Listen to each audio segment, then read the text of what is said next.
Welcome, in front of me is ASUS VivoBook Go, and in this video I will show you how to toggle touchpad on this laptop.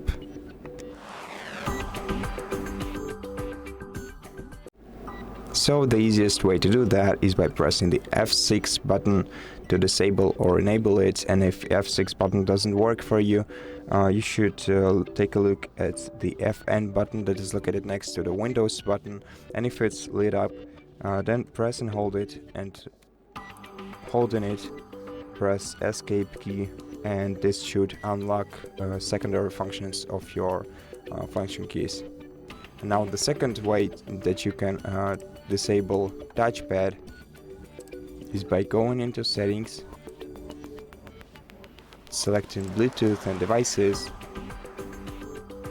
then go to touchpad, and then switch this toggle to the left to disable it, or to the right to enable it.